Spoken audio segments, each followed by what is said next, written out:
Hello everyone.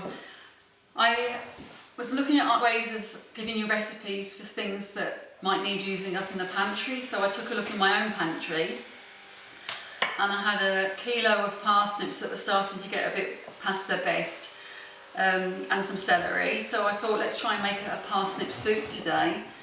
I've got parsnip, celery, a whole onion all chopped up, some butter, some olive oil, salt and pepper. I've got 2 cups of vegetable stock and a cup and a half of milk and salt and pepper. And what we're going to do is put the olive oil and the butter and the spices. I've got ginger and garam masala and garlic in there in the pan, and then sweat the onion off, and that'll take possibly on a moderate heat because you don't want to burn them, probably take about 10 minutes. So I'll put those in the pan, get them to a place where they're nice and soft, and then come back to you. So the onions and celery and the spices and the butter and the oil have been cooking here for about 10 minutes. So they're all nicely softened now. So I'm just going to add our parsnip chunks into there.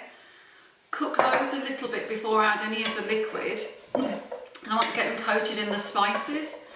And then I'm going to start off by adding the stock first and just wait for those parsnips to sweat down and cook, and then I'll see if we need any more liquid after that. I'm not going to add any salt and pepper just yet because we need to know what it needs after we've tasted it. You put too much salt in and you're done for, really. It's hard to come back from that. So we'll taste it and then we'll add the seasoning. So as I say, I'm going to put this back on the stove top and cook it off for a little while and then add the stock. So the parsnips have all cooked now, they're all nice and soft, and I'm starting to blend it down with a stick blender.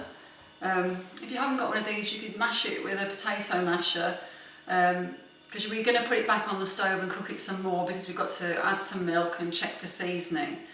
The other thing to mention is if you wanted to do more of a plant-based soup, instead of using milk, cow's milk, you can use almond milk or coconut milk. And when I put the butter in at the beginning, you could always just use olive oil, so you don't have to add any dairy to this. It's a choice. So just a few zhuzhes. Yeah, that's all lovely and soft. But I'm going to stop filming for a while and mash it all up because I don't want you to all see me when it completely covers my whole apron and face in mushed up parsnip. And then I'll come back to you when we've added the milk and we've got more of a finished product. So I've finished the soup. I don't know if you can see that.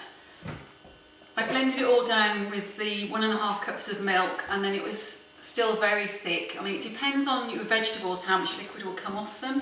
So I've added another 3 cups of vegetable stock to that, so we'll have the absolute final recipe in print for you.